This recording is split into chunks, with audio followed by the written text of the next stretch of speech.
बांग्लादेश में हिंदुओं पर जो अटैक हो रहा है उसके पीछे मोहम्मद यूनुस के कट्टरपंथी तो सामने से दिख रहे हैं, लेकिन पर्दे के पीछे पाकिस्तानी मुनीर का जो खेल है उसका भी पर्दाफाश होता चला जा रहा है। पाकिस्तानी मुनीर का ऐसा वीडियो आ गया है जिसने बांग्लादेश में हिंदुओं पर अटैक का पूरा गेम खोल कर रख दिया है।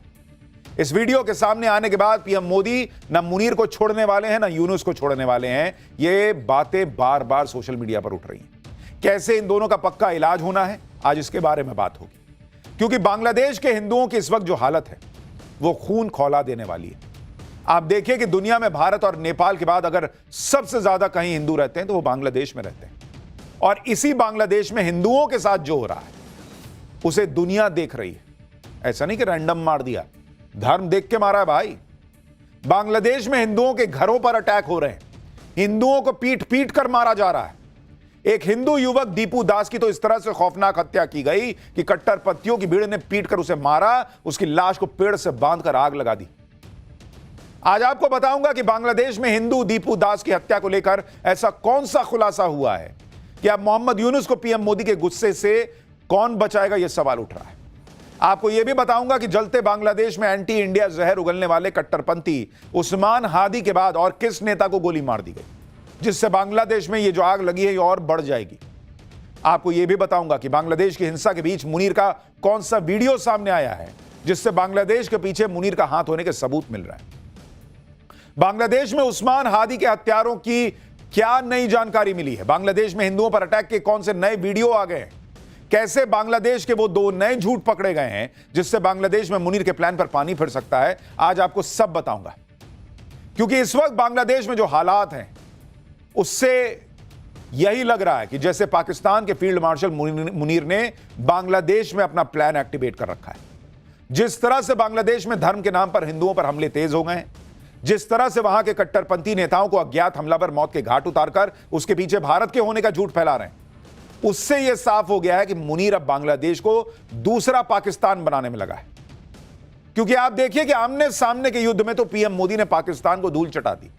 अब मुनीर भारत से सीधे भिड़ने में पॉसिबल तो है नहीं उसके लिए, इसलिए मुनीर ने बांग्लादेश को ढाल बनाया है। मुनीर को लग रहा है कि जैसे पाकिस्तान को आतंक की फैक्ट्री बनाया वैसे ही बांग्लादेश में अपनी नई ब्रांच खोल देगा। चिकन स्नेक के जरिए भारत को जो है नुकसान पहुंचाएगा। अरे इतना तोड़ेगा ना भारत, अगर चिकन स्नेक पर नजर भी डाली तो। आपको बताऊंगा चिकन स्नेक पर भारत ने क्या तैयारी की बैठी है कि अगर मुनीर उधर देख रहा है ना और प्लान बना रहा है कि ये सब करके कुछ करूंगा, भूत बना देगा भारत मुनीर का। लेकिन मुनीर को यह नहीं पता कि पीएम मोदी ऐसी तैयारी करके बैठे हैं कि उसका प्लान धरा का धरा रह जाएगा। बांग्लादेश में हिंदुओं के खिलाफ हो रही साजिश, उसमें पाकिस्तान और मुनीर का प्लान, नरेंद्र मोदी की तैयारी, आज सब आपको दिखाने जा रहा हूं। लेकिन पहले जो हो रहा है उसकी एक झलक देखिए। बांग्लादेश में हिंसा के पीछे कैसे मुनीर का हाथ है, पाकिस्तान का हाथ है, मुनीर का कौन सा वीडियो सामने आया है, सब बताऊंगा। पीएम मोदी क्या करने वाले हैं इसकी भी बात होगी। लेकिन पहले देखिए कि कैसे बांग्लादेश में हिंदुओं पर लगातार हमले तेज हो गए। ये बांग्लादेश की तस्वीरें हैं जहां उग्र भीड़ हिंदुओं के घरों को निशाना बना रही है। लाठी डंडे लेकर तोड़फोड़ की जा रही है हिंदुओं के घर पर। बांग्लादेश में हिंदुओं पर अत्याचार इस कदर बढ़ गए हैं कि वहां हिंदुओं को कलाई पर कलावा बांधने तक पर पीट दिया जा रहा है। उन्हें भारत का जासूस बताकर हमले किए जा रहे हैं। यह वायरल वीडियो आप देखिए। आरोप है कि बांग्लादेश में एक हिंदू रिक्शा चालक पर भीड़ ने यह कहकर हमला कर दिया कि वो भारत का जासूस है। हाथ में कलावा पहनने पर उसको पीट दिया गया बेदर्दी से। उसका गुनाह सिर्फ यही कि वो हिंदू है और उसने हाथ में कलावा पहना हुआ है। सोचिए बांग्लादेश में कट्टरपंथी किस तरह हिंदुओं को टारगेट कर। आप देखिए बांग्लादेश में एंटी इंडिया भावनाओं को ऐसे पंप किया जा रहा है कि कट्टरपंथियों की भीड़ बांग्लादेश में भारत के वीजा सेंटर पर पहुंचकर वहां उत्पात मचा रही है। बांग्लादेश के चटगांव में उग्र प्रदर्शन के बाद सुरक्षा वजहों से भारत ने वीजा सेंटर को अनिश्चित काल के लिए बंद कर दिया। गुरुवार को असिस्टेंट इंडियन हाई कमिश्नर के घर पर भी हमला हो गया था। बांग्लादेश में हालात इतने बिगड़ गए हैं कि वहां कट्टरपंथी छोटी छोटी बच्चियों तक को नहीं छोड़ रहे। इन कट्टरपंथियों ने 7 साल की बच्ची को जिंदा जला दिया। 21 नवंबर को बांग्लादेश के लक्ष्मीपुर जिले में बीएनपी नेता 21 दिसंबर को बांग्लादेश के लक्ष्मीपुर जिले में बीएनपी नेता बिलाल हुसैन के घर के बाहर ताला मारकर आग लगा दी गई, जिसमें उसकी 7 साल की बेटी की जिंदा जलकर मौत हो गई। बांग्लादेश में एंटी इंडिया हिंसा कमजोर न पड़े, इसके लिए वहां के कट्टरपंथी युवा नेताओं को हमला किया जा रहा है और उसका आरोप भारत पर डालकर लोगों को भड़काया जा रहा है। उस्मान हादी के बाद बांग्लादेश के एक और स्टूडेंट लीडर को गोली मार दी गई है और गोली सिर पर लगी है, हालत गंभीर है। अज्ञात हमलावरों ने सोमवार को बांग्लादेश के खुलना शहर में इंटरनेशनल सिटीजन्स पार्टी के केंद्रीय श्रमिक संगठन के नेता मोहम्मद मोतालेब सिकदर की गोली मारकर हत्या कर दी। गोली मार दी मतलब अभी जिंदा है। यह हमला ऐसे वक्त में हुआ है जब बांग्लादेश की जांच एजेंसी यह खुलासा कर रही है कि उस्मान हादी के हत्यारे अभी देश में हैं या नहीं, यह क्लियर नहीं है। जबकि पहले ही माहौल बना दिया गया कि अरे उस्मान हादी को तो मार के भारत भाग गए हत्यारे, भारत ने उनको शरण दे रखी है। अब यह भी खुलासा हो रहा है कि उस्मान हादी की मौत के पीछे जिन आरोपियों का नाम आ रहा है उनका कहीं कोई कनेक्शन बांग्लादेश की छात्र राजनीति से था। यानी हो सकता है यह हत्या आपसी रंजिश में की गई हो, पाकिस्तान ने करवाई हो, लेकिन इल्जाम किस पर डाला जा रहा है? भारत पर। और कट्टरपंथी भारतीयों को, हिंदुओं को निशाना बना रहे हैं। बांग्लादेश की स्पेशल ब्रांच के चीफ रफीकुल इस्लाम का बयान आप सुन लीजिए, जो खुद कह रहे हैं कि हमारे पास कोई सबूत ही नहीं है पुख्ता कि हादी का हत्यारा भारत भाग गया है। बांग्लादेश की पुलिस खुद बता रही है भाई कि उनके पास कोई जानकारी नहीं है कि हत्यारे भारत भाग गए या भारत का इसमें हाथ है। बांग्लादेश में अभी जो हो रहा है वो सब कुछ इन दोनों चेहरों के इर्द गिर्द घूम रहा है। पहला नाम तो उस्मान हादी का है जो भारत विरोधी बातें करता था। दूसरा हिंदू दीपू दास का है जिन्हें कट्टरपंथियों की भीड़ ने शिकार बनाया और बेरहमी से मारा, पेड़ पर लटकाकर जला दिया। उस्मान हादी और दीपू दास की हत्या का कोई सीधा कनेक्शन नहीं है, लेकिन इधर बांग्लादेश में कट्टरपंथी नेता की हत्या हुई, उधर बांग्लादेश में हिंदुओं पर हमले तेज हो गए और इन हमलों का पहला शिकार दीपू दास हुआ। इन दोनों ही हत्या को अंजाम देकर भारत को फंसाने और भारत को उकसाने के लिए झूठा प्रोपेगेंडा फैलाया गया। पहला झूठ कि छात्र नेता उस्मान हादी की हत्या के पीछे भारत का हाथ है, हत्यारे वारदात को अंजाम देकर भारत भाग गए। वहां की पुलिस खुद कह रही है कि कोई सबूत नहीं कि भारत का हाथ है और भारत भाग गए। दूसरा झूठ, बांग्लादेश के हिंदू दीपू दास ने इस्लाम पर विवादित टिप्पणी की थी, विवादित पोस्ट किया था, यह आरोप लगा, जिस वजह से भीड़ ने उसको मार डाला। लेकिन जांच में यह भी सामने आया कि उसने कोई ऐसा पोस्ट नहीं किया, कोई ईशनिंदा का मामला नहीं था। ये दोनों झूठ फैलाकर बांग्लादेश में भारत विरोधी, हिंदू विरोधी भावनाओं को भड़काया गया है और इन सब के पीछे पाकिस्तान और मुनीर का दिमाग बताया जा रहा है। आप देखिए कि बांग्लादेश में कट्टरपंथियों की भीड़ ने सरेआम दीपू दास की जान ले ली। दीपू दास की हत्या के पीछे यह कहानी गढ़ी गई कि दीपू दास ने इस्लाम के खिलाफ टिप्पणी की थी। यह आरोप लगाया गया कि उसने फैक्ट्री में कुछ आपत्तिजनक बोला था। किसी ने आरोप लगाया कि उसने फेसबुक पर कुछ लिखा था जिससे भीड़ भड़क गई। लेकिन अब ये दोनों ही बातें गलत साबित हुई। खुद बांग्लादेश की पुलिस ने कहा कि दीपू दास ने फेसबुक पर कुछ भी आपत्तिजनक पोस्ट किया ही नहीं था, इसका कोई सबूत ही नहीं है कि उसने ऐसा कुछ किया। जब पुलिस ने पूछताछ की तो हर कोई यह कहने लगा कि उन्होंने सुना था कि दीपू दास ने कुछ बोला है आपत्तिजनक, यानी एक अफवाह फैलाई गई, सबने उस पर यकीन किया। दीपू दास सही में ईशनिंदा का दोषी था, इसके कोई सबूत ही नहीं है। और अगर वो दोषी होता भी तो उसकी जान लेने का किसी को कोई अधिकार था क्या? इस मामले में बांग्लादेश पुलिस अब तक 12 लोगों को पकड़ चुकी है। दीपू दास की हत्या में यह भी आरोप लग रहे हैं कि उसके साथ काम कर रहे साथी वर्कर्स ही दीपू की जान के दुश्मन बन गए थे। ऐसा भी वायरल वीडियो सोशल मीडिया पर है जिसमें यह दावा किया जा रहा है कि दीपू बांग्लादेश पुलिस की हिरासत में था, लेकिन भीड़ उसे पुलिस की कस्टडी से खींच कर ले गई। हालांकि इन आरोपों की अभी पुष्टि नहीं हुई। एक वीडियो वायरल है जिसमें दीपू दास को फैक्ट्री से निकालकर भीड़ के हवाले कर दिया गया, उसकी पीट कर हत्या कर दी गई। देखिए कैसे दिखाया जा रहा है कि दीपू को इसी तरीके से निकाला गया और फिर शव को पेड़ पर लटकाकर जला दिया गया। बांग्लादेश के हिंदुओं की ऐसी दुर्दशा पर बांग्लादेश की पूर्व पीएम शेख हसीना ने भी कह दिया है कि बांग्लादेशी हिंदुओं पर हमले मोहम्मद यूनुस की शह पर हो रहे हैं। यूनुस ने कट्टरपंथियों को मंत्री बना दिया है, आतंकवादियों को यूनुस ने जेल से रिहा कर दिया है। यूनुस सरकार कट्टरपंथियों को ताकत दे रही है, भारत के खिलाफ बयानबाजी की जा रही है और हिंदुओं की रक्षा करने में यूनुस सरकार नाकाम है। कट्टरपंथियों का बढ़ता असर बांग्लादेश ही नहीं, पूरे दक्षिण एशिया के लिए खतरा है। बांग्लादेश के हिंदुओं पर जिस तरह से हमले हो रहे हैं उसने दुनिया भर के हिंदुओं को जगाया है। खुद बांग्लादेश में कट्टरपंथियों के इतने खौफ के बाद भी वहां का हिंदू सड़क पर आ गया है और दीपू दास के लिए न्याय मांग रहा है। पूरी दुनिया में हिंदू अब बांग्लादेश के हिंदुओं की बात कर रहा है। अमेरिका के न्यूयॉर्क में बांग्लादेश के हिंदुओं के लिए प्रदर्शन हो रहा है। नेपाल भी बांग्लादेश के हिंदुओं के लिए आक्रोश दिखा रहा है। वहां पर हिंदू आबादी बांग्लादेश के झंडे जला रही है, वहां जय श्री राम के नारे लग रहे हैं। भारत में तो पहले से ही बांग्लादेश के कट्टरपंथियों पर भयंकर गुस्सा है लोगों का। बांग्लादेशी हिंदुओं के लिए जगह जगह प्रोटेस्ट चल रहे हैं। आप देखिए तस्वीरें भारत की। बांग्लादेश सरकार हाय हाय, बांग्लादेश मुर्दाबाद मुर्दाबाद,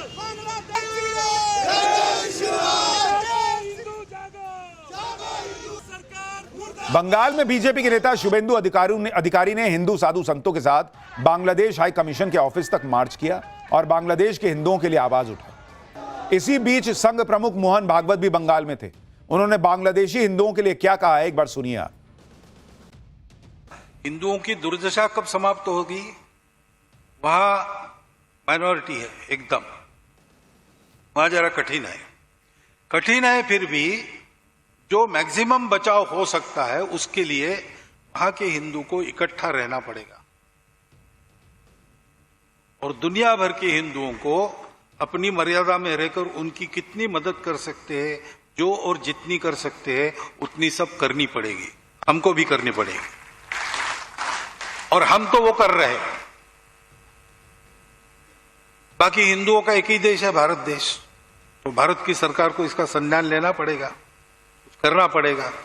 कुछ कर भी रहे होंगे, कुछ बातें बताई जाती है, कुछ बताई नहीं जा सकती। परिणाम कभी होते कभी नहीं होते, लेकिन करना तो पड़ेगा। और इधर हम लोगों को संगठित होके समाज के नाते पक्का खड़ा रहना पड़ेगा। मोहन भागवत कह रहे हैं कि हिंदुओं को एकजुट होकर रहना पड़ेगा, तभी ताकत बनेगी। लेकिन सोशल मीडिया से लेकर हर जगह यह भी सवाल उठ रहा है कि वो तमाम इकोसिस्टम, वो तमाम नेता जो फिलिस्तीन में क्या हो रहा है उसको लेकर जो है वो चिंतित रहते हैं, वो बगल में बांग्लादेश में हिंदुओं के साथ कुछ हो रहा है उस पर क्यों नहीं बोलते? हिंदू एक होगा तभी इन कट्टरपंथियों का इलाज हो पाएगा, नहीं तो ये कट्टरपंथी दिनों दिन ताकतवर होते चले जाएंगे, जैसा कि बांग्लादेश में हो रहा है। ये मोहन भागवत को भी लगता है, आरएसएस को भी लगता है। बांग्लादेश में अभी जो आग लगी है वो और भी भड़क सकती है, क्योंकि बांग्लादेश में जिस उस्मान हादी की हत्या के बाद कट्टरपंथियों ने देश को जला दिया, उस उस्मान हादी के हत्यारों को बांग्लादेश अब तक पकड़ नहीं पाया। इससे बांग्लादेश की यूनुस सरकार पर भी सवाल उठ रहे हैं कि क्या यह देरी जानबूझकर की जा रही है ताकि गुस्सा और भड़के। क्योंकि आप देखिए कि शनिवार को जब उस्मान हादी का जनाजा निकला तो उसे एक शहीद की तरह विदाई दी गई। ऐसा दिखाया गया जैसे बांग्लादेश का कोई रियल नायक मर गया। उस्मान हादी के जनाजे को भारत विरोधी भावनाओं को भड़काने का अड्डा बना दिया गया। आप देखिए हादी के जनाजे में कैसे हजारों लाखों की भीड़ जुटने दी गई। वहां भारत विरोधी नारे लगे ताकि यह मैसेज चला जाए कि हादी की मौत का जिम्मेदार भारत है। उस्मान हादी की मौत के बाद जनाजे में जो भीड़ जुटी उसने बांग्लादेश में और बवाल काट दिया। मातम के माहौल के बीच हादी के कट्टरपंथी समर्थकों ने बांग्लादेश की संसद पर धावा बोल दिया। बैरिकेड तोड़कर ये लोग संसद परिसर में घुस गए, वहां तोड़फोड़ मचा दी। आप देखिए दिन में बांग्लादेश में उत्पात मचाने वाले हादी के समर्थक रात को मातम के बीच डीजे पार्टी भी कर रहे हैं। उस्मान हादी का परिवार भी भारत के खिलाफ जहर उगल रहा है। उस्मान हादी की बहन ने भारत को चेतावनी देते हुए कहा है कि we Bangladeshis will not rest until Indian dogs are completely wiped out. Hadi के समर्थक भी भारत के खिलाफ जहर उगल रहे हैं। यह कहा जा रहा है कि भारत के भिड़ने के लिए हमने हर किसी को ट्रेन करना होगा, क्योंकि भारत से सामना करना होगा। हमें खुदीराम बोस और आजाद नहीं दिखते, हमें तो उस्मान हादी दिखता है। हादी एक क्रांतिकारी था, एक क्रांतिकारी लीडर था। बांग्लादेश के लोग जिन भारतीयों को गाली दे रहे हैं वो भूल गए कि उनकी हालत पाकिस्तान ने क्या बना के रखी थी, और अगर भारत ने साथ न दिया होता तो आज वो बांग्लादेश की खुली हवा में सांस न ले रहे होते, और आज भारत को आंख दिखा रहे हैं लोग। भारत के खिलाफ बोलने वाले हादी को अब कट्टरपंथी देश का नया नायक बनाया जा रहा है। उसकी तुलना बांग्लादेश को आजादी दिलाने वाले शेख मुजीबुर रहमान से हो रही है। भाई पूरा बांग्लादेश का डीएनए बदलने की साजिश चल रही है। ढाका यूनिवर्सिटी में जो हॉल शेख मुजीबुर रहमान के नाम पर था, अब उस्मान हादी हॉल नाम दे दिया गया है। यह ठीक वही पैटर्न है जो पाकिस्तान कश्मीर में अपनाता था, जहां सेना के हाथों मारे गए किसी आतंकी को शहीद बनाकर उसे कश्मीर का नया पोस्टर बॉय बनाने की साजिश रचता था। अब वही फॉर्मूला मुनीर बांग्लादेश में चला रहा है। एंटी इंडिया उस्मान हादी को नायक बनाकर बांग्लादेश में कट्टरपंथियों की नई फौज खड़ी करने में लगा है। आप ये देखिए कि बांग्लादेश में जो उग्र भीड़ सड़क पर उतरकर कभी अखबार का दफ्तर जला रही है, कभी नेता का घर जला रही है, उस भीड़ के हाथों में आईएसआईएस के झंडे दिख रहे हैं। और ये तस्वीरें तब की हैं जब हाल ही में कट्टरपंथियों की भीड़ ने ढाका में शेख मुजीबुर रहमान के घर पर हमला कर दिया था। ये कौन लोग हैं, समझ में नहीं आ रहा है दुनिया को। ये किसके इशारे पर काम कर रहे होंगे, ये समझ में नहीं आ रहा है। उस्मान हादी की मौत के पीछे पाकिस्तान का हाथ है और उसके कई सबूत सामने आने शुरू हो गए। बांग्लादेश में हादी की हत्या के पीछे कट्टरपंथी संगठन जमात इस्लामी बांग्लादेश का हाथ होने की खबरें। यह वो संगठन है जिसका पाकिस्तान से गहरा कनेक्शन है। बांग्लादेश की आजादी के वक्त से यह जग जाहिर है कि वो पाकिस्तान से जुड़ा हुआ है। उस्मान हादी की मौत को लेकर बांग्लादेश की बीएनपी पार्टी की बड़ी नेता नीलोफर ने चौंकाने वाला दावा किया। नीलोफर ने बांग्लादेशी मीडिया को दिए इंटरव्यू में दावा किया है कि हादी का संदिग्ध हत्यारा जमात इस्लामी से जुड़ा हुआ है। नीलोफर के मुताबिक जमात इस्लामी के नेता ने ही उस आरोपी की 2 बार जमानत कराई जिस पर उस्मान की हत्या का आरोप है, जिसमें एक बेल बॉन्ड तो उस्मान की हत्या से कुछ महीने पहले भरा गया था। नीलोफर ने यह भी दावा किया है कि इस खुलासे के बाद से उसकी जान को भी खतरा हो सकता है। ये आरोप ऐसे वक्त में लग रहे हैं जब हाल ही में पाकिस्तान के आतंकी संगठन हाफिज सईद के बांग्लादेश आतंकी संगठन जैश ए मोहम्मद और लश्कर के जो आतंकी हैं उनकी तमाम बातें बाहर आई। हाफिज सईद के बांग्लादेश जाने और वहां आतंकियों की नई फौज खड़ी करने की खबरें आई थी। बांग्लादेश में जो भी हो रहा है उसका बांग्लादेश के इलेक्शन से भी कनेक्शन है।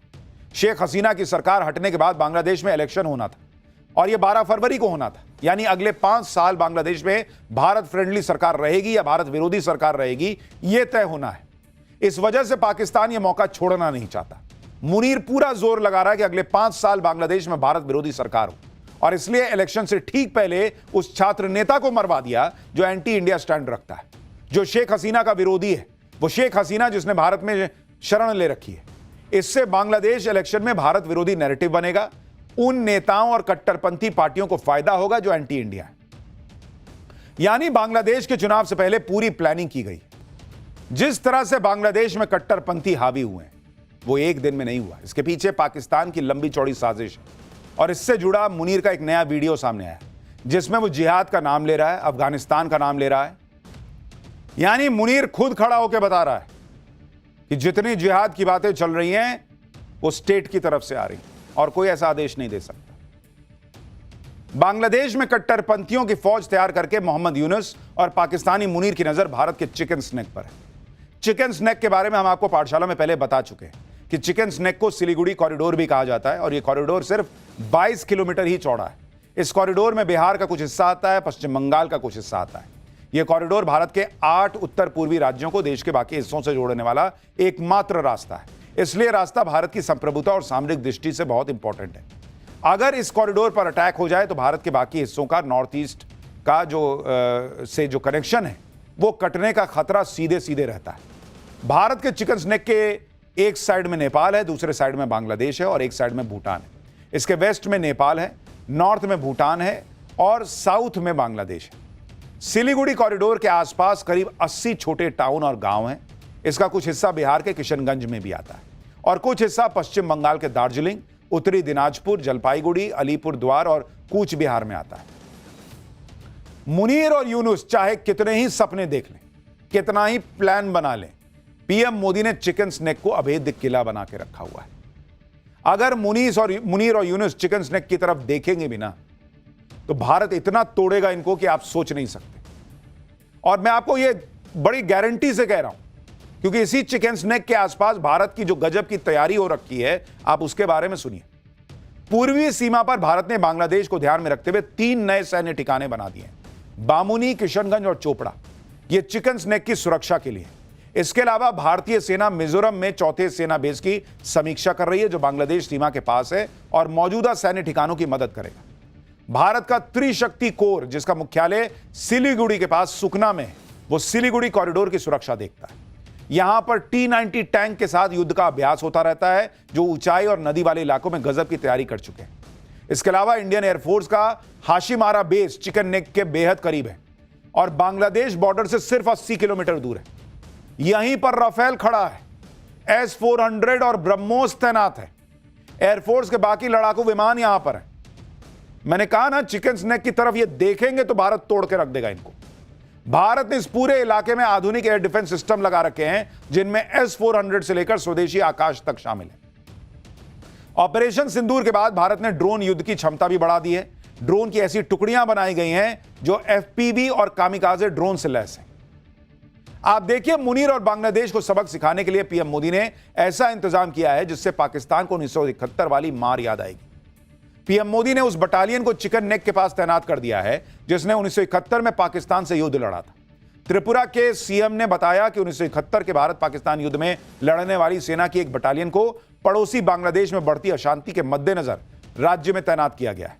भारतीय सेना की जिस बटालियन ने मुक्ति वाहिनी को प्रशिक्षण दिया था और 1971 के युद्ध में भाग लिया था, वो अब राज्य में तैनात है। साल 1971 के युद्ध के दौरान भारतीय सेना की पर्वतीय डिवीजन, विशेष रूप से 20वीं पर्वतीय डिवीजन, 33वीं कोर और 8वीं, 6ठी और 4थी पर्वतीय डिवीजन ने पूर्वी पाकिस्तान, जो कि अब बांग्लादेश है, उस मोर्चे पर महत्वपूर्ण भूमिका निभाई थी। यानी वहां भी एक मैसेजिंग दे दी गई है कि भाई 1971 में जिन्होंने फोड़ा था वही खड़े हैं, बहुत मार मारेंगे। लेकिन पाकिस्तान सुधरने वाला नहीं, बांग्लादेश और उसके कट्टरपंथी सुधरते लग नहीं रहे, और इसलिए भारत को एक्शन लेना होगा। नरेंद्र मोदी को बांग्लादेश के हिंदुओं के बारे में सोचना होगा कि आखिर ये हो रहा है तो इसको कैसे रोकना है। पाठशाला में फिलहाल अगली क्लास। पीएम मोदी का गजब खेला, देश का खजाना बढ़ता जा रहा है, कांग्रेस कंगाल होती जा रही है। वो एक काम और ट्रंप की अकड़ और टैरिफ का पीएम मोदी ने कैसे तेल निकाल दिया कि दुनिया हैरान रह गई। अब इसका चैप्टर। कुछ महीने पहले तक भारत की इकोनॉमी को क्या क्या नहीं कहा जा रहा था, कोई खत्म बता रहा था, कोई डेड इकोनॉमी बता रहा था। लेकिन जो लोग इन बातों से भारत की इकोनॉमी के साथ खेल करना चाहते थे, उनके साथ ही नरेंद्र मोदी ने गजब का खेला कर दिया। भाई देश का खजाना तो बढ़ता जा रहा है, और जो लोग इकोनॉमी को खत्म बता रहे थे उनकी ही जेब खाली होती जा रही। जब ट्रंप ने 50% टैरिफ लगाया था, तब भारत में ही कुछ लोग इसे मोदी की नाकामी बता रहे थे। कांग्रेस समेत पूरा इंडी गठबंधन मोदी सरकार पर हमले कर रहा था। लेकिन भाई साहब, मामला पलट चुका है। पीएम मोदी ने ट्रंप के टैरिफ का ऐसा तोड़ निकाला कि दुनिया भी देख के हैरान है। आज आपको बताऊंगा कि कैसे पीएम मोदी की नीतियों से देश का खजाना बढ़ता चला जा रहा है। टैरिफ के काउंटर में भारत धड़ाधड़ एफटीए कर रहा है, दूसरी तरफ कांग्रेस का खजाना क्यों खाली होता जा रहा है, यह भी आपको दिखाऊंगा। यह सब कैसे हो रहा है और पीएम मोदी के किस फैसले की वजह से ट्रंप परेशान है, राहुल गांधी और कांग्रेस का तनाव बढ़ा हुआ है, आज इसके बारे में भी बात होगी। लेकिन पहले एक झलक आपको यह बता दूं कि ट्रंप ने सोचा था कि टैरिफ की वजह से भारत का अमेरिका के साथ बिजनेस प्रभावित होगा, इससे भारत की इकोनॉमी पर असर पड़ेगा। लेकिन हुआ उल्टा। ट्रंप की टैरिफ की ऐसी काट निकाली गई कि अब खुद अमेरिका हैरान है। टैरिफ के बाद भारत ने दुनिया के दूसरे देशों के साथ अपने व्यापार को आगे बढ़ाया, और इसी का नतीजा है कि भारत एक के बाद एक देशों के साथ फ्री ट्रेड एग्रीमेंट कर रहा है, और इसमें ताजा नाम न्यूजीलैंड का जुड़ गया है। एफटीए के तहत न्यूजीलैंड अगले 15 सालों में भारत में 20 अरब डॉलर यानी करीब 1,80,000 करोड़ रुपए का निवेश करेगा। 2030 तक दोनों देशों के बीच व्यापार को दोगुना करके 44,855 करोड़ रुपए करने का लक्ष्य रखा गया। भारत के 100% प्रोडक्ट्स पर न्यूजीलैंड में कोई टैरिफ नहीं लगेगा। न्यूजीलैंड के 95% उत्पादों पर भारत में कोई टैरिफ नहीं लगेगा। भारत की फार्मा इंडस्ट्री, कपड़ा, चमड़ा उद्योग, कीमती रत्न इंडस्ट्री को फायदा होगा। अस्थायी रोजगार वीजा का प्रावधान है, इससे न्यूजीलैंड में रुकने की अवधि 3 साल तक हो सकती है। न्यूजीलैंड में पढ़ाई के लिए जाने वाले भारतीय छात्रों के लिए कोई समय सीमा नहीं होगी। पढ़ाई के दौरान काम के मौके देने के लिए अलग से कार्यक्रम शुरू होगा। यानी न्यूजीलैंड के साथ एफटीए से भारत के व्यापार को मदद मिलेगी। भारतीय छात्रों और प्रोफेशनल्स के लिए भी एफटीए कई मौके लेकर आएगा। न्यूजीलैंड से पहले भारत ने हाल फिलहाल में कई देशों के साथ फ्री ट्रेड एग्रीमेंट किया है, जिसमें ब्रिटेन शामिल है, संयुक्त अरब अमीरात शामिल है, ऑस्ट्रेलिया शामिल है, ओमान, एफ्टा देश यानी आइसलैंड, नॉर्वे और स्विट्जरलैंड, मॉरिशस इसमें शामिल है, और अब नया नाम जो है वो न्यूजीलैंड का जुड़ गया है। फ्री ट्रेड एग्रीमेंट से दोनों देशों को फायदा होता है। टैरिफ खत्म हो जाता है या फिर बहुत कम हो जाता है, इससे व्यापार बढ़ जाता है। यानी ट्रंप देखते रह गए और यहां टैरिफ की हवा निकाल दी गई। यहां तक कि अमेरिका के साथ भी भारत का व्यापार घटने के बजाय बढ़ गया। भाई, अमेरिका ने 27 अक्टूबर से भारत पर 50% टैरिफ लगाया है। इसके बाद भी भारत का अमेरिका को एक्सपोर्ट तेजी से बढ़ रहा है। नवंबर में अमेरिका को भारतीय एक्सपोर्ट करीब 22.5% बढ़कर 62,000 करोड़ रुपए पहुंच गया।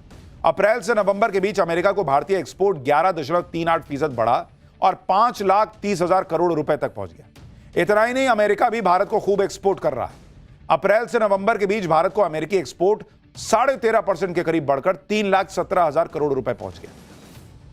Global trade research initiative GTRI के मुताबिक ऐसा इसलिए हुआ क्योंकि कंपनियों ने टैरिफ का तोड़ निकालने के लिए सप्लाई चेन में रीअलाइनमेंट कर लिया है, कीमतों में एडजस्टमेंट कर लिया है और अब मामला सेटल करने के बाद अपनी अपनी इन्वेंट्री रीस्टॉकिंग करने में लगे हुए। यानी भारत का कोई नुकसान ट्रंप कर नहीं पाए। इतना ही नहीं, भारत पर अमेरिकी सैंक्शंस का भी प्रभाव नहीं पड़ रहा है। ट्रंप के इतना बोलने के बावजूद भारत बैकफुट पर नहीं आ रहा, फ्रंट फुट पर खेल रहा है। ट्रंप ने लाख कोशिश कर ली कि भारत रूस से तेल खरीदना बंद कर दे, यहां उल्टा हो रहा है बॉस। रूस अब भी भारत का सबसे बड़ा तेल एक्सपोर्टर बना हुआ है। भारत ने नवंबर में अक्टूबर की तुलना में ऑलमोस्ट 3.5% ज्यादा तेल खरीदा। रूस से नवंबर महीने में 1.77 मिलियन यानी 17 लाख बैरल से ज्यादा तेल प्रतिदिन खरीदा गया है। अनुमान है कि दिसंबर और जनवरी में भी ऐसे ही तेल खरीद जारी रहेगी। यह तब है जब ट्रंप ने रूस की 2 कंपनियों पर सैंक्शन लगा रखा है। तो जो लोग यहां कह रहे थे कि अरे अब देखिए मोदी दबाव में आ गए, अब ना खरीद पाएंगे रूस से तेल, भाई और ज्यादा तेल खरीद रहा है भारत। यानी ट्रंप अपने टैरिफ से भी भारत को नहीं झुका पाए और अब तो भारत खुलकर अमेरिका से कह रहा है कि हेलो, ये दादागिरी हमको ना दिखाना। चाहे एक्सपोर्ट हो या फिर रूस का तेल हो या फिर अमेरिका के साथ ट्रेड डील, भारत अपनी शर्तों के हिसाब से अपने फायदे कर रहा है। अमेरिका के साथ ट्रेड डील पर काफी समय से बातें हो रही और अब भारत ने अमेरिका को क्लियर कट समझा दिया है कि भारत कभी अपना डेयरी सेक्टर नहीं खोलेगा। भारत के लिए अपने किसानों का हित सबसे ऊपर है। भारत न्यूजीलैंड ट्रेड डील में चावल, गेहूं, डेयरी, सोया और दूसरे कृषि उत्पादों को नहीं खोला नरेंद्र मोदी ने। अमेरिका भारतीय बाजार में अपने डेयरी प्रोडक्ट्स और जेनेटिकली मॉडिफाइड अनाज बेचने की मांग कर चुका है। इसी वजह से अमेरिका के साथ भारत की ट्रेड डील फाइनल नहीं हो पा रही और भारत ने FTA किया भी, फ्री ट्रेड एग्रीमेंट न्यूजीलैंड वगैरह के साथ, वहां भी नहीं खोला। सब ठीक है बॉस, लेकिन अपने किसान को छोड़ देंगे ऐसा थोड़ी होगा।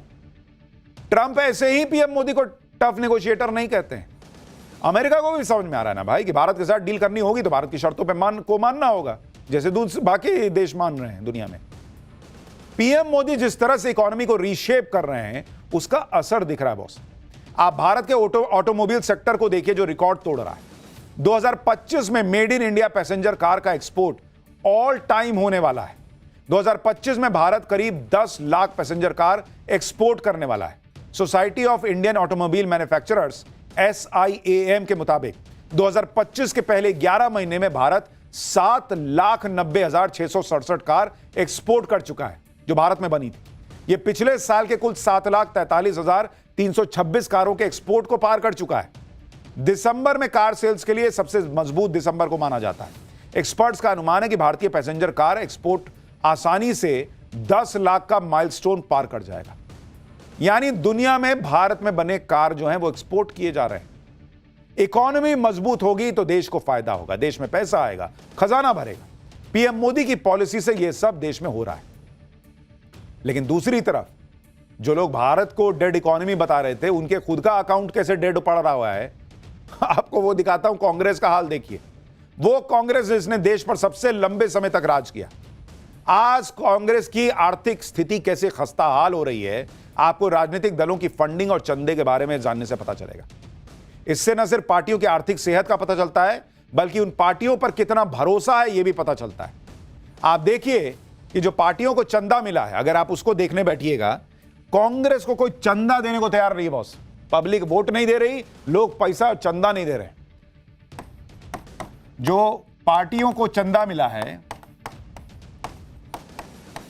उसके बारे में अगर आप देखेंगे कि किसको कितना मिला, आपको समझ में आएगा कि कांग्रेस की क्या हालत हो गई। कांग्रेस को अगर आप देखेंगे 2023-24 और 2024-25, इसमें अगर आप देखेंगे कांग्रेस का हाल, कांग्रेस को 2023-24 में कितना चंदा मिला? 1,129 करोड़ रुपया।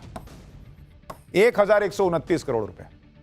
ये 24-25 में गिर के बॉस 522 करोड़ रुपए पे आ गया है।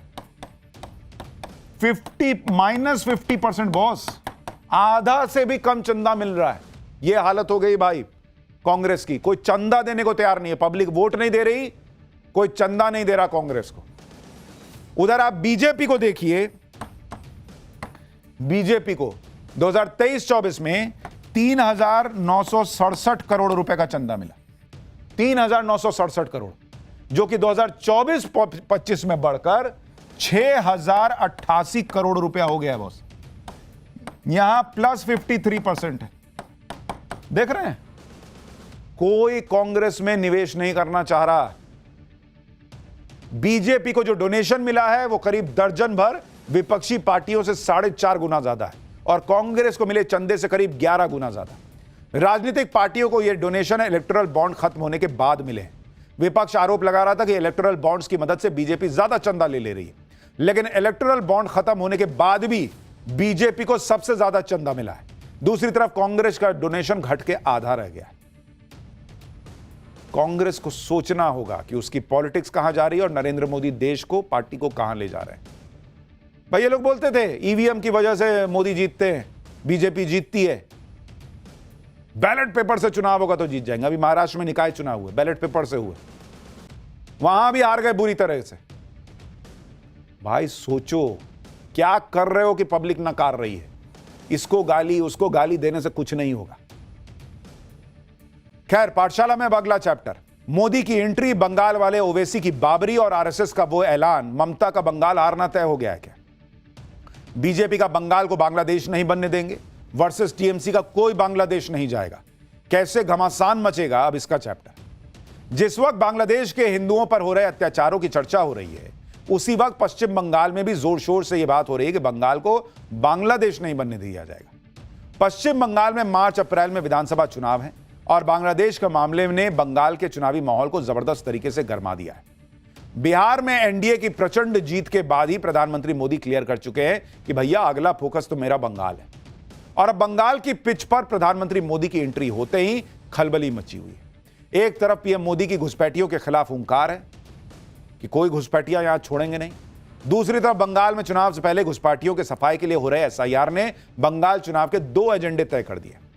पहला कि बंगाल को बांग्लादेश नहीं बनने दिया जाएगा, दूसरा कोई बांग्लादेश नहीं जाएगा, यह भी कोई दावा कर रहा है। इस सब के बीच ममता बनर्जी बंगाल वाले ओवैसी की बाबरी और आरएसएस के ऐलान पर घिरती जा रही। पहले बंगाल के ओवैसी हुमायूं कबीर ने बाबरी मस्जिद का शिलान्यास किया, अब उन्होंने नई पार्टी बना दी बॉस, और ममता बनर्जी की हार की भविष्यवाणी कर दी। आज जब पार्टी बनी है बंगाल के ओवैसी की, वहां ओवैसी की पार्टी से कौन आया हुआ था, कैसे मुसलमान भर भर के आया हुआ था, बंगाल में क्या खेला हो रहा है, क्या ममता बनर्जी की हार की स्क्रिप्ट बंगाल में तैयार हो रही है, आज इस पे बात करूंगा। लेकिन पहले एक झलक देखिए।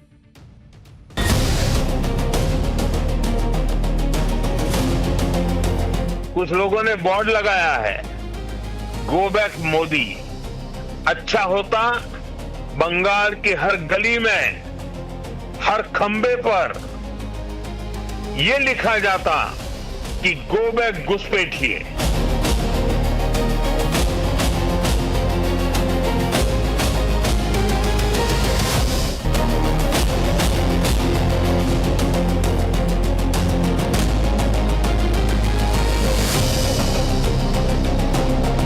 फिर से बाबरी मस्जिद बनाकर उस झगड़े को रीस्टार्ट करने का ये पॉलिटिकल षड्यंत्र है। पहले ही बोला ना, जो मेरा जो चीफ मिनिस्टर है, इनको साथ के अंदर में आरएसएस को रिलेशन है।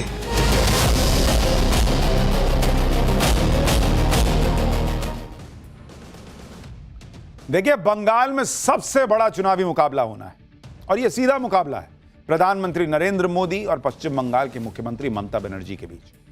ममता बनर्जी को लगता है कि बंगाल का किला जो है ना, कोई हिला नहीं सकता। ऐसे ही केजरीवाल को भी लगता था, जबकि नरेंद्र मोदी ने भी कसम खा रखी है, इस बार बंगाल में आर पार होगा।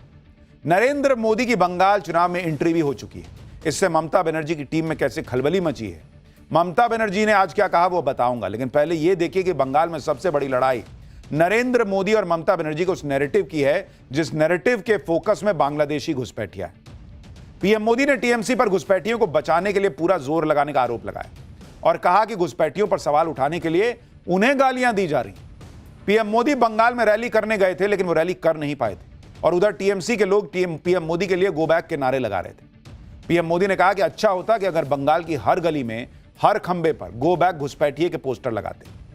सुनिए पीएम मोदी ने कैसे लकीर खींच दी है कि ममता बनर्जी और उनकी पार्टी घुसपैठियों को बचा रहे। बीजेपी के ईमानदार प्रयास के बीच आपको टीएमसी की साजिशों से भी, उनके कारनामों से भी सावधान रहना होगा। टीएमसी घुसपैठियों को बचाने के लिए पूरा जोर लगा रही है। बीजेपी जब घुसपैठियों का सवाल उठाती है तो टीएमसी के नेता हमें गालियां देते हैं। मैंने अभी सोशल मीडिया में देखा, कुछ जगह पर कुछ लोगों ने बोर्ड लगाया है, गो बैक मोदी। अच्छा होता बंगाल की हर गली में, हर खंबे पर यह लिखा जाता कि गो बैक घुसपैठिए, गो बैक घुसपैठिए। लेकिन दुर्भाग्य देखिए, गो बैक मोदी के लिए बंगाल की जनता के विरोधी नारे लगा रहे हैं। बंगाल में नरेंद्र मोदी की एंट्री करते ही टीएमसी में हड़कंप मच गया। टीएमसी नेताओं ने पीएम मोदी के खिलाफ लगे पोस्टर का समर्थन करना शुरू कर दिया कि भाई गो बैक मोदी लिखा है तो क्या गलत लिखा है। सुनिए टीएमसी सांसद सौगत राय ने ये गो बैक मोदी के पोस्टर पर क्या कहा है। नरेंद्र मोदी ने बंगाल में एंट्री करते ही चुनावी माहौल सेट कर दिया। इस पर ममता बनर्जी की टीम में पैनिक तो होगा ही। सीएम ममता ने पूरा गुस्सा चुनाव आयोग पर निकाल दिया और चुनाव आयोग पर बीजेपी के ऑर्डर पर काम करने का आरोप लगा रही है। आज भी ममता बनर्जी ने कोलकाता में टीएमसी के बूथ लेवल एजेंट्स के साथ बैठक की। इस बैठक में ममता बनर्जी ने एसआईआर की सुनवाई को लेकर चुनाव आयोग की तरफ से नियुक्त ऑब्जर्वर्स पर सवाल उठाए। ममता बनर्जी ने कहा कि बंगाल में चल रहे एसआईआर में गंभीर गलतियां हुई हैं, वोटर्स की मैपिंग में गड़बड़ी मिल रही है और चुनाव आयोग बीजेपी के आदेश पर जांच के लिए ऑब्जर्वर नियुक्त कर रहा है। इसके लिए राज्य सरकार को कोई जानकारी तक नहीं दी जा रही। ममता बनर्जी का आरोप है कि यह सारी प्रोसेस चुनाव में बीजेपी को फायदा पहुंचाने के लिए की जा रही और बाहर के लोगों का नाम वोटर लिस्ट में जोड़ने की कोशिश हो रही। आगे ममता बनर्जी का आरोप है कि एसआईआर पर सुनवाई के लिए नियुक्त किए गए अधिकारियों को बांग्ला भाषा का ज्ञान नहीं है। ऐसे में वोटर्स का वेरिफिकेशन करने के योग्य ही नहीं है वो। एक तरफ नरेंद्र मोदी की चुनौती, दूसरी तरफ एसआईआर से घबराहट, तीसरी तरफ बंगाल के ओवैसी भी ममता के सामने दहाड़ रहे हैं। बंगाल के ओवैसी यानी हुमायूं कबीर बंगाल में नई बाबरी बनवा रहे हैं और आज उन्होंने ममता बनर्जी को हराने का दावा करते हुए अपनी नई पार्टी का ऐलान कर दिया। इसके लिए हुमायूं कबीर मुर्शिदाबाद के बेलगांडा में बड़ी रैली करते दिखे। इस रैली में भी बाबरी मस्जिद के शिलान्यास की तरह भारी भीड़ जुटी मुसलमानों की। मस्जिद के लिए जिस तेजी से चंदे में नोट आ रहे हैं, उससे पहले ही ममता बनर्जी को मुस्लिम वोट खिसकता दिख रहा है। उस पर हुमायूं कबीर ने आज ममता बनर्जी को नई टेंशन दे दी। 6 दिसंबर को मस्जिद के शिलान्यास के वक्त हुमायूं कबीर के मन से अल्लाहू अकबर के नारे लगे। आज नई पार्टी का ऐलान करते वक्त हुमायूं कबीर के मन से वंदे मातरम की गूंज सुनाई दी। हुमायूं कबीर ने खुद भी वंदे मातरम कहा और समर्थकों से वंदे मातरम के नारे लगवाए। यानी हुमायूं कबीर की नजर सिर्फ ममता बनर्जी के मुस्लिम वोट बैंक पर नहीं, वो टीएमसी के हिंदू वोट बैंक में भी सेंध मारने का प्लान बना चुके हैं। आप हुमायूं कबीर की रैली में वंदे मातरम की गूंज सुनिए।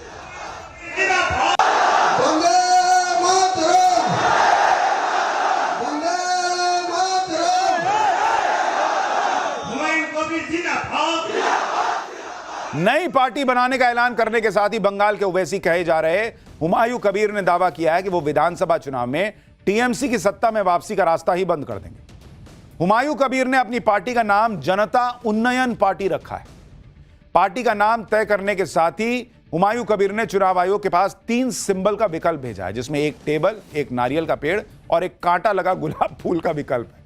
पार्टी का ऐलान करने के साथ ही हुमायूं कबीर ने अभी सिर्फ 3 सीटों पर कैंडिडेट घोषित किए हैं।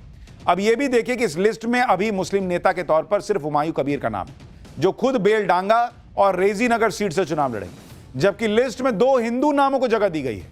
मुर्शिदाबाद से मनीषा पांडे और कोलकाता की बालीगंज सीट से निशा चटर्जी को कैंडिडेट घोषित किया गया है।